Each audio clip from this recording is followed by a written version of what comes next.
अस्सलाम वालेकुम नाजरीन, कैसे हैं आप सब लोग। उम्मीद करता हूं आप सब खैरियत से होंगे। आज हम आपको बताएंगे पाकिस्तान के सबसे बड़े industrial complex Pakistan steel mill के बारे में, जिसके बारे में ख़बरों में तो अक्सर ही आपने सुना होगा, मगर हम में से बहुत ही कम लोग ये जानते होंगे कि ये इदारा कितना बड़ा है और स्टील बनाने के अलावा ये इदारा मुल्क के पाकिस्तान के लिए कितना सूदमंद और मुनाफा बख्श इदारा था। ये सब और बहुत कुछ इस इदारे के बारे में जानने के लिए इस वीडियो को आखिर तक ज़रूर देखें। मैं हूं आपका मेज़बान मोहम्मद उमर परवेज़ और आप देख रहे हैं हमारे YouTube channel Heaven of Knowledge. आगे बढ़ने से पहले आपसे गुजारिश है कि हमारी हौसला अफजाई के लिए हमारे इस चैनल को सब्सक्राइब करें और साथ मौजूद बेल आइकन को प्रेस करें ताकि हमारी हर नई आने वाली वीडियो का नोटिफिकेशन आपको बर वक्त मिल सके।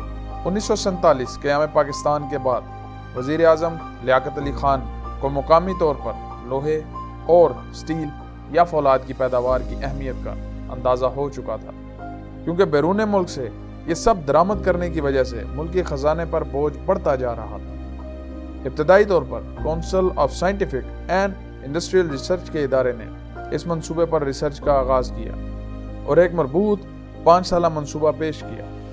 इसी सिलसिले में सोवियत यूनियन के वज़ीर आज़म ने उस वक्त के पाकिस्तान के वज़ीर आज़म हुसैन सोहरवर्दी को मुल्क की पहली स्टील मिल के क़याम में तकनीकी और साइंसी मदद की पेशकश की। प्रोजेक्ट पर सदर अयूब खान के दौरे हुकूमत में 5 साल तक बहस जारी रही, जिसमें बहुत से अहम अवामिल का बगौर जायज़ा लिया गया, जिनमें मिल लगाने के लिए जगह और इलाके का इंतखाब, मतलूबा मशीनरी और रॉ मटीरियल कहाँ से मंगवाया जाए, स्टील बनाने के लिए मकामी लोहा इस्तेमाल किया जाए या दूसरे ममालिक से दरामद किया जाए, इस मंसूबे पर आने वाली लागत का इंतज़ाम कहाँ से होगा, ये तमाम अवामिल शामिल थे।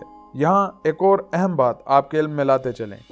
1956 में जर्मन इंडस्ट्री ग्रुप ने भी एक स्टील मिल बनाने की पेशकश की थी, जिसमें बुनियादी तौर पर काला बाग में पाए जाने वाले लोहे और दूसरी मादनियात को इस्तेमाल में लाकर स्टील बनाया जाना था, मगर इस पेशकश को तब के एनर्जी मिनिस्टर जुल्फ़िकार अली भुट्टो ने रद्द कर दिया।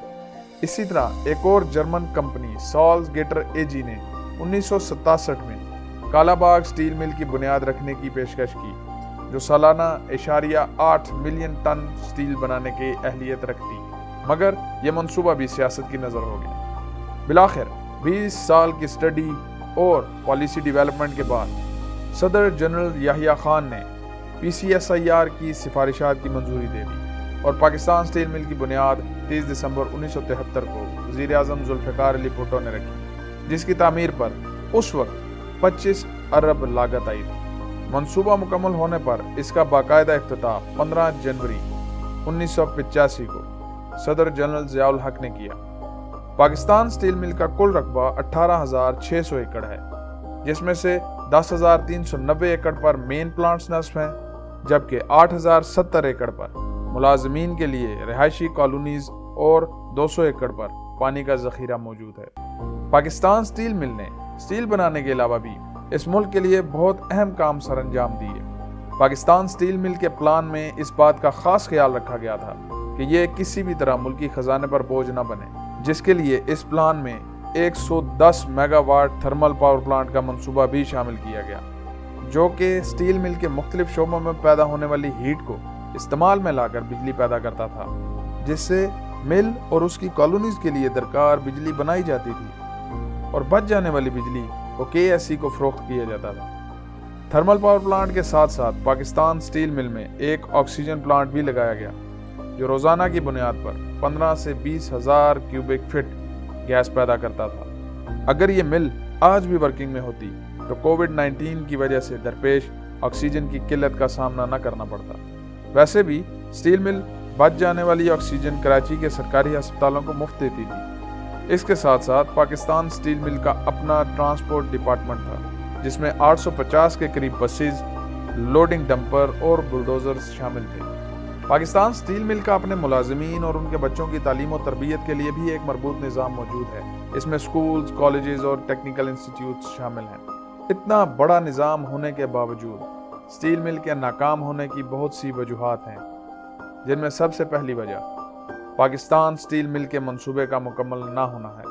11 लाख टन पैदावारी सलाहियत रखने वाले पहले मरहले ने तो 1985 में पैदावार का आगाज़ कर दिया था, मगर दूसरा मरहला जिसमें मामूली से खर्च से स्टील मिल की पैदावारी सलाहियत 22 लाख टन सालाना तक पहुंच जानी थी, सियासत की नज़र हो गया। इसके अलावा हुकूमतों की अदम तवज्जही, ज़रूरत से ज़्यादा स्टाफ की भर्ती, स्टील इंपोर्ट माफिया की इजारादारी इस इदारे की तबाही की बड़ी वजूहात में शामिल है।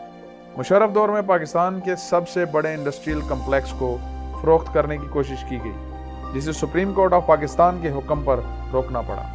2008 तक पाकिस्तान स्टील मिल 3 अरब तक का मुनाफा कमा रही, जो अब 2015 से बंद पड़ी है, और इसके मुलाजमीन की तनख्वाहों की मद में हुकूमत हर माह 35 करोड़ की ग्रांट देती है। अगर थोड़ी सी दिलचस्पी ली जाए और इसे इम्पोर्टेड लोहे के बजाय मकामी लोहे से स्टील तैयार करने पर लगाया जाए तो उम्मीद है कि ये इदारा दोबारा अपने पाँव पर खड़ा हो सकता है। उम्मीद करता हूँ कि हमारी ये वीडियो आपकी मालूमात में इजाफे का ज़रूर बायस बनी होगी। अगर आपको हमारी ये वीडियो पसंद आई है तो इसे लाइक करें और अपने दोस्तों के साथ शेयर करें, ताकि ज़्यादा से ज़्यादा लोग इस नगीने की हकीकत जान सकें। जल्द मिलते हैं एक नई और दिलचस्प वीडियो के साथ। तब तक के लिए अल्लाह हाफिज़।